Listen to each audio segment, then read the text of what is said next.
Sailor Moon Cosmos consagró a la franquicia con el que por lejos es un final perfecto que poca gente había experimentado. Exploremos el porqué de esa perfección.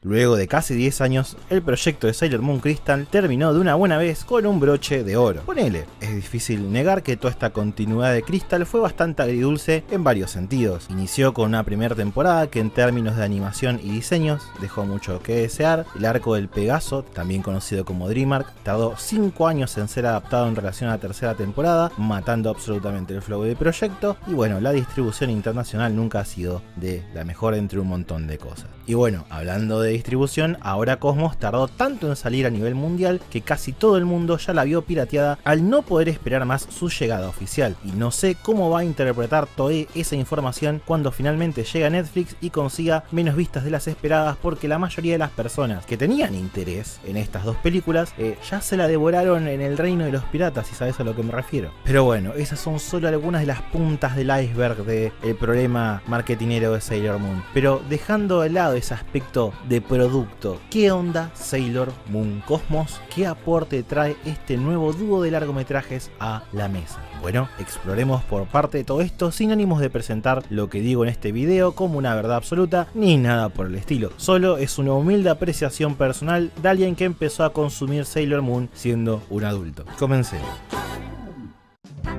La primera pregunta que nos tenemos que hacer es si este proyecto justifica su existencia. Bueno, no es ningún secreto que la adaptación de los 90s de Sailor Moon utilizaba el manga más como una guía que otra cosa, y a medida que pasaban los años, cada historia animada se iba alejando más y más del guión de Naoko Takeuchi, creadora de la franquicia, debido que, al ser un manga mensual, los tiempos de producción de Toei no permitían esperar a la mangaka, que ya de por sí estaba bastante presionada por la casa de animación para crear nuevos enemigos y monstruos, y mucho más presionada por Bandai para que introdujera más armas para transformarlas en juguetes. Esto dio como resultado que el tramo final de la serie de los 90, Sailor Stars, compartirá nociones e iconografía bastante básica del manga, pero esencialmente sea una historia nada que ver, con sus propios méritos, pero que a mi criterio no le hace del todo justicia a lo que creó Naoko en este tramo final de su obra. O sea, cuando uno lee el manga por primera vez, es una experiencia sorpresiva y choqueante. Pasamos de ver personajes que en la serie animada habían durado un montón de tiempo, y acá en la versión impresa fueron liquidados apenas los introducen. Es una obra que tiene un ritmo muy apresurado en su narrativa. Esa velocidad en el manga no se siente tanto debido a las características del medio impreso como tal, pero cuando es traducida en la animación no funciona tan bien. Esta es una de las razones por las que muchas personas no disfrutaron mucho las primeras dos temporadas de Crystal. La serie va a máxima velocidad y a uno como audiencia no lo deja respirar. Gran parte de la historia del manga de Sailor Moon no se traduce del todo bien en una serie animada. Pero en el caso de la saga final, Naoko Takeuchi ya tenía años de experiencia y sabiendo que acá cerraba todo. Por ello pudo dar vueltas de tuerca a las cosas y logró que su talón de Aquiles se vuelva una fortaleza, creando la que posiblemente sea la mejor de las historias de Sailor Moon desde la original, incluso jugando mucho con lo que son los tropos no solo de la serie sino de las Majo Yoyo en general. Así que sí, es una historia que súper vale la pena que exista en este formato audiovisual, pero además esta historia se adapta perfectamente al formato de duología de largometrajes, ya que dura lo justo y necesario, expandiendo sutilmente en aquello que genera más impacto, y el acompañamiento en animación, dirección y musicalización realmente enalteció una historia que estaba bien y la transformó en una propuesta superadora. Pero, ¿por qué?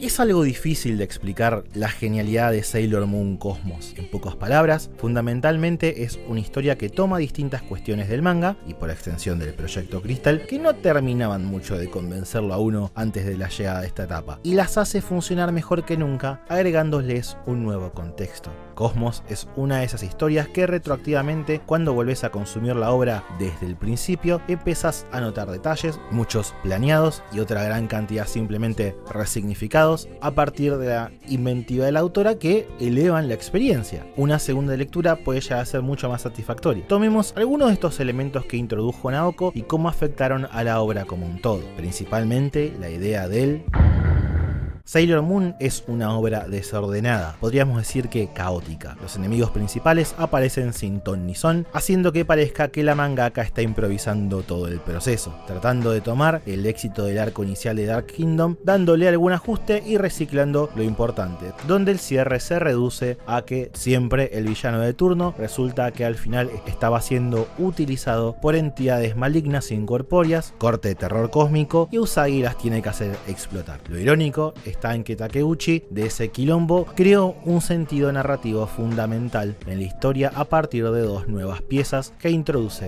en la obra: Sailor Galaxia y, aún más importante, Caos. Sailor Galaxia es la que trae orden a la anarquía narrativa que fue la historia de Sailor Moon, mientras que en la animación de los 90 fue una heroína que luego de un sacrificio enorme termina siendo corrompida por un gran enemigo. Esta historia, al igual que las anteriores del anime de los 90, si bien muy buena, no se conecta con todo lo que pasó antes. La Galaxia de los 90 es una enemiga más del montón, con un pasado más destacable a mi criterio que, por ejemplo, Negerenia. Pero la versión del manga, y por extensión Cosmos, es una criatura totalmente diferente que, con su inserción en la historia, cuando vemos la forma en que opera y sus objetivos, hace un cambio muy importante en todo. En primer lugar, no solo aprendemos que existen Sailors en todo el universo protegiendo planetas, los cuales están siendo destruidos por esta enemiga, sino que en estos mundos alienígenas están también aquellos que añoran ser Sailors, pero simplemente les es imposible ya que no nacieron para hacerlo. Aprendemos que ser una Sailor Guardian es un destino inevitable y un combate eterno, donde si naciste con una semilla estelar especial que te da estas habilidades, ya está predestinada tu función en el universo. Sos un mecanismo de equilibrio.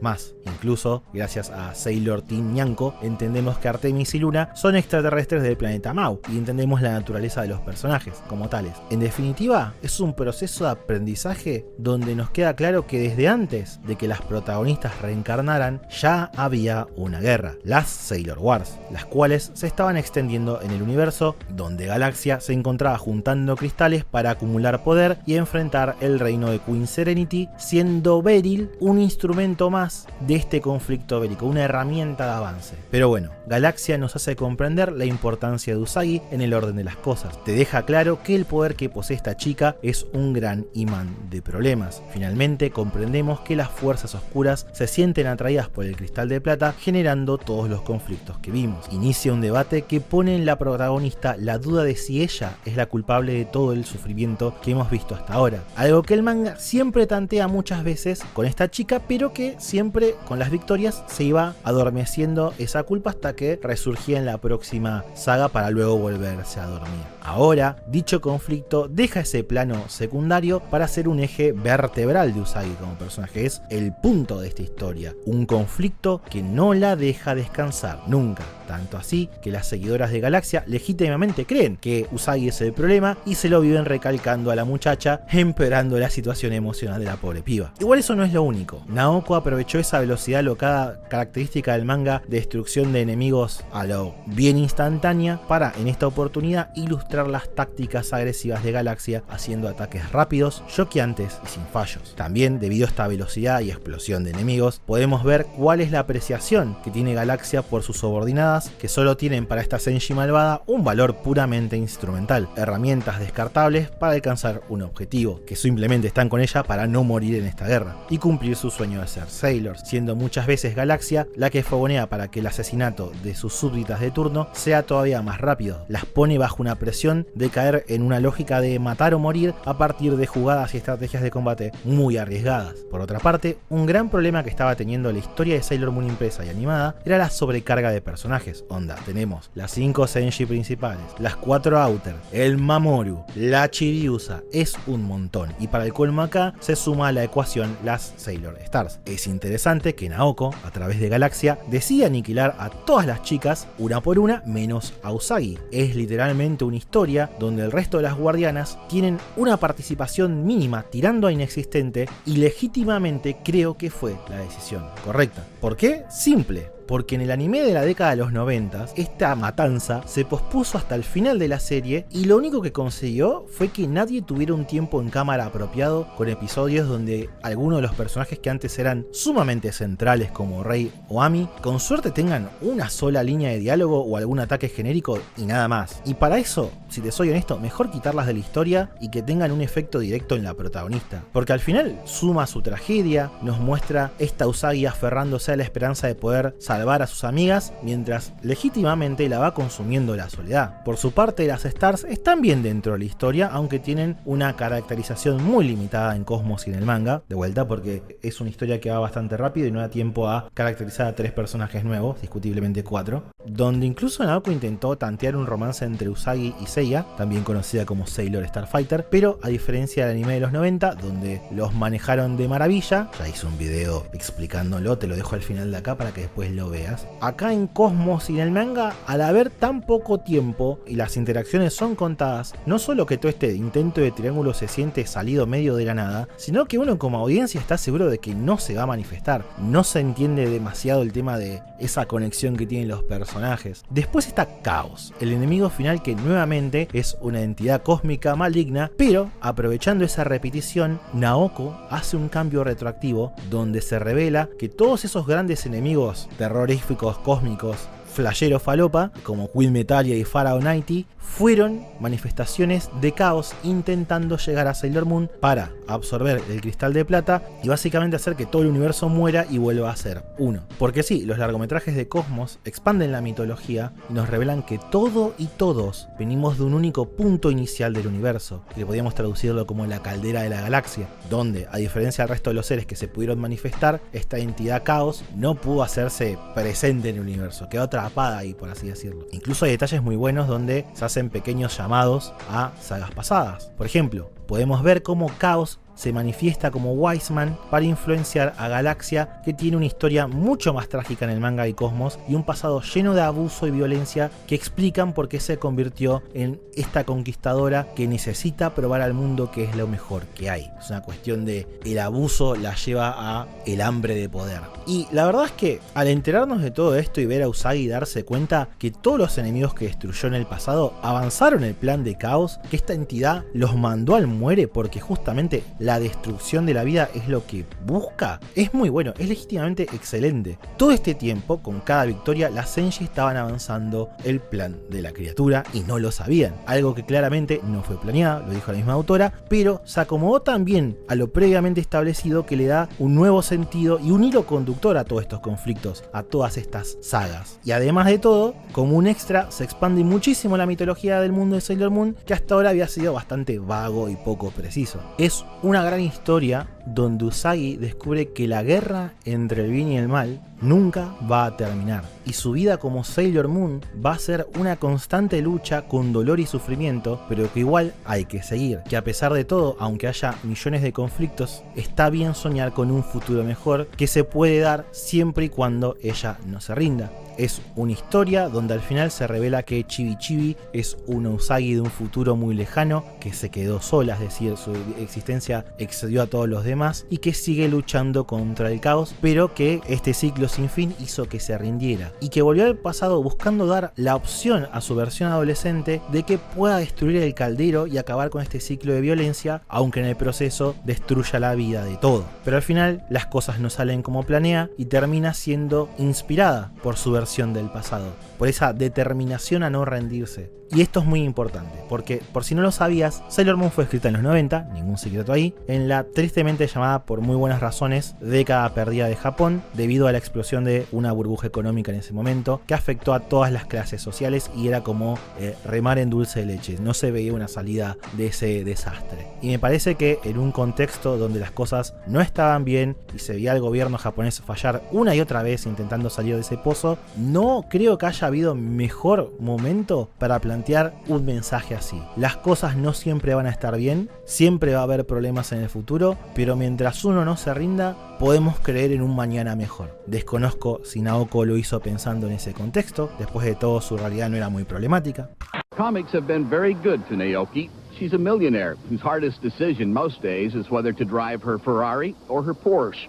pero eso no quita que seguramente fue un gran mensaje que debe haber ayudado a más de un infante en esa época, y que es una tesis atemporal que nos ayuda a todos realmente. Siempre va a haber momentos terribles, como así también buenas etapas. La cuestión es vivir ambas etapas cuando nos toque sin rendirnos, porque de vuelta, siempre después de lo malo va a haber algo bueno, y así sin parar. Por eso Sailor Moon Cosmos, a mi criterio, es el final perfecto para este clásico. Toma el núcleo de una gran historia y le eleva a otro nivel. Es el momento donde terminás de entender la grandeza y sacrificio de Usagi por los que ama, e incluso el amor que tiene para aquellos que la odian y la quieren destruir. Es una historia que en sus orígenes redefinió el género de las chicas mágicas, y al final jugó y trabajó con subversiones de los que son estos tropos de empoderamiento, porque aunque al final el mensaje es que no hay que rendirse, eso no quita que queda más que claro que tener estos poderes de Senshi no es un privilegio, es una responsabilidad muy pesada dentro de los mecanismos del universo que jamás le va a permitir a estas chicas tener una vida normal, donde van a estar destinadas a luchar, morir, renacer y seguir luchando por la eternidad sin poder enfocarse en sus sueños y objetivos personales. Y a pesar de eso, a pesar de ese enorme peso que va a cargar por la eternidad, al final Usagi sigue luchando con una sonrisa, y eso es lo que hace un gran final.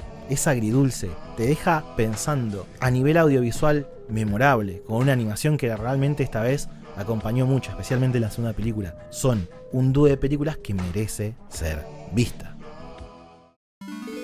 Bueno, muchas gracias a los Patreons que están en pantalla y a Rama MP3 que me ayudó a conseguir la película y los subtítulos. Les dejo el link abajo de su tienda de Sailor Moon. No me está auspiciando el video ni nada por el estilo, pero es la forma que tengo de devolverle que me haya ayudado tanto a conseguir este largometraje que me evadió mucho en las mareas piratescas de internet. Nos vemos la semana que viene y me encantaría saber si este es tu final favorito o preferís el del anime de los 90. Nos vemos.